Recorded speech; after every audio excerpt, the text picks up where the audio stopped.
Today I'll be replacing the clutch fluid in my 1996 Corvette. I'll be reverse bleeding the system. I'm using the procedure found on the ZFDoc website. I'll leave a link in the description below. As you can see, as I have highlighted here, reverse bleeding is the process of forcing fluid into the system at the lowest point, forcing the fluid back and upwards to the master cylinder fluid reservoir. This method will only be successful if no air is allowed to enter into the system during the bleeding. Alright, here's the setup I'm going to use. Simple but effective. Just your basic oil can, a piece of clear tubing, and a couple of hose clamps.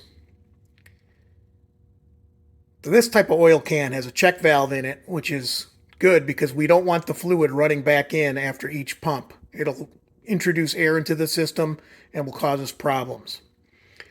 So what we're going to do is we're going to connect the top of the tubing to the bleeder screw on the slave cylinder.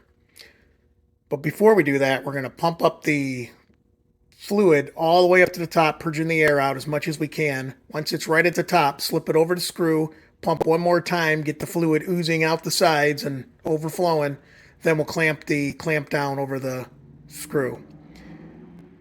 Then we'll open the screw a half a turn, and then we'll be ready to go. Now, one thing you got to keep in mind when doing this is you got to constantly watch the clear tubing to make sure no air is being introduced in. Also, we don't want to pump too hard. If we pump too hard, the fluid going in will create a force which might draw air in through the threads of the bleeder screw because we loosened them a half a turn. That's why we only went a half a turn instead of like a full turn. We wanted to keep the amount of air that comes in through the threads down to a minimum. Now, ZFDoc recommends putting some Teflon over the screw threads, but I don't think that's ever a good idea when you're dealing with hydraulics. So that's about it. Let's get started. All right, I'm going to go ahead and move the Mustang out of there, bring the Corvair down, swap it out with the Corvette, put it up there about 3 feet, and then go ahead and get started. All right, so the clutch reservoir is located underneath the computer. We just got to take out these two bolts right here, 7 millimeters. Then it slides forward a little bit and lifts out, and then we can just move it off to the side, keep it out of our way. I'm going to put down a few pig pads around the reservoir just in case any fluid spills out. I don't want it to damage anything. So I'm going to go ahead and do that now, and then we'll get started.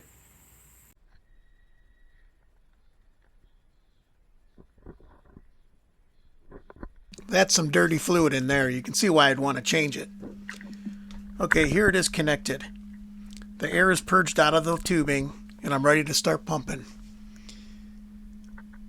I'm going to loosen the bleeder screw and then slowly start pumping. I'll go up on top and film from there.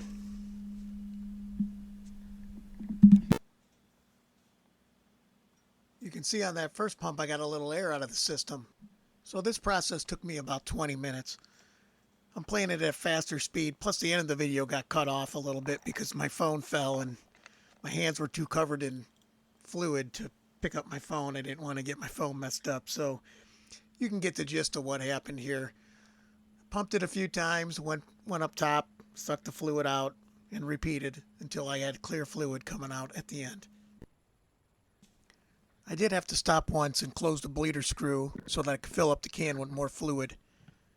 After refilling, I just went ahead with the same procedure of connecting the tubing to the bleeder screw, pumping the fluid and air out until it was all out of the tubing, then clamping it back onto the bleeder screw, and then opening the bleeder screw and continued.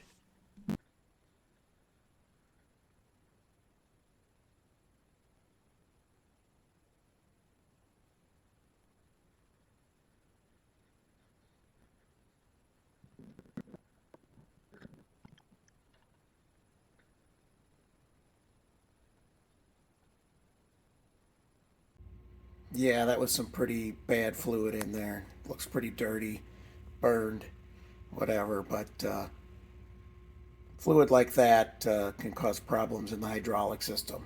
Dirt, moisture, air, anything like that can reduce your throwout bearings travel and not disengage the clutch fully, which can cause premature transmission wear. So it's a good idea to get in there every couple of years and replace this fluid, keep things running okay.